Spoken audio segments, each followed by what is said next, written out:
Hey everybody, this is just a quick look at a very incomplete, very new work in progress, little custom passenger train that I started working on just because I randomly got inspiration that popped into my head to work on another passenger train. I've been wanting to do something that looked a little bit slower than my others for some time, possibly something flat-fronted, but I didn't want to get too boring and basic with it. This is not based on anything. This is not intended to be a replica of anything. I did not base this off any reference materials whatsoever. I just went to my multiple drawers full of windscreen pieces, and especially the larger ones, both 6 wide and 4 wide, and brought out as many of them as appeared to be decent candidates for windscreens for the front of the canopy of a passenger train.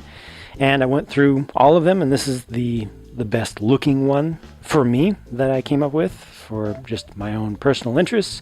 So I'm using it for now, but this is, like I said, just a work in progress. I've only worked on this for 2 building sessions so far, so absolutely everything is subject to change. Absolutely everything should be considered completely temporary. The next time you see it, I'm sure there will be many things different, but then maybe I'll just be happy with my progress up to this point and won't change too many things. We'll just have to see.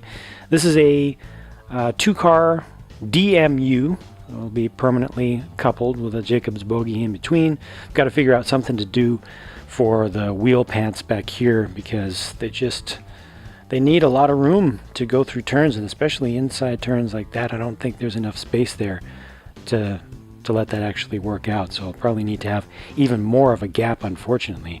I'm really not looking forward to having a gap there.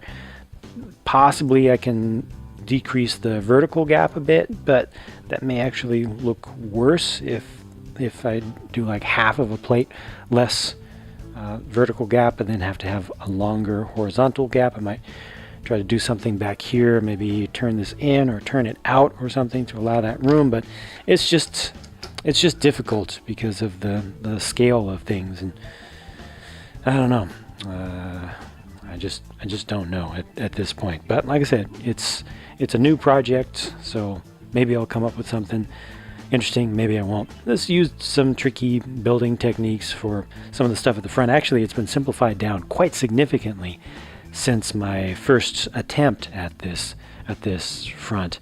I had all sorts of headlight bricks attached, rotated 90 degrees on 2 axes, and stuff moving all around in different directions, and it's really been simplified down quite a lot. I don't like this right here. I might try to fill that in from the top or something, but it's not too bad. I mean, things look much worse on camera up close in HD than they do in person when you're looking at little stuff.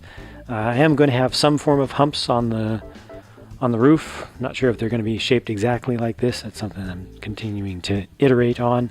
Not sure about this little dip right here. I've done a number of different attempts of different things with the edges of the doors and the doors themselves. I don't know, I would like to do something better for that, but when you look at the scale of it, the doors actually go up to here. You see I'm using the 1.5 wide plates up here to make up some of the space, but scale wise, yeah, I would like to have a little bit more height there, but it does need to come up to my station platforms, which are at exactly this height for the sake of compatibility with my other trains. Everything has to go together. Everything is interdependent, so it's not just as simple as making it look exactly how you think it should if it was real life. Got to compromise a little bit for the actual Lego stuff and scale, but that's pretty much all there is to show at this point. There's really not all that much going on with the whole thing. A little bit of detail on the top, kind of needs interior. Obviously, we'll have a operator. Oh, it'll be double-ended and mirrored, so the other whatever you call that, train plate at the back will be identical. It'll just be facing towards the rear, completely identical. I'll probably even put a 9-volt motor back there as well, even though it won't need it at both ends, just to have the consistency of the metal wheels, which I think look really good. They kind of look to me like the thing has disc brakes, like a real one would. and I like that look. So it might be a little bit of a waste of a 9-volt in the sense of, you know, a 9-volt motor in the sense of how much power is required, but I think it'll be worth it. So yeah, work in progress, very incomplete. Just wanted to show what I've done up to this point after just 2 building sessions. Hopefully things will get much better from here, and obviously it needs a lot more detail on the inside. Things need to be mirrored left to right.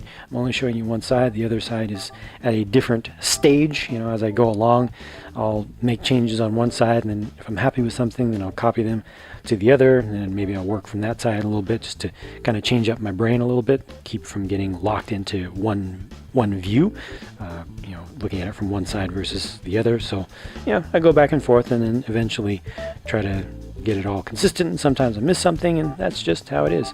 Anyway, just wanted to show that up to this point, and I'll show you more progress as more becomes available. Thanks for watching. Talk to you again soon.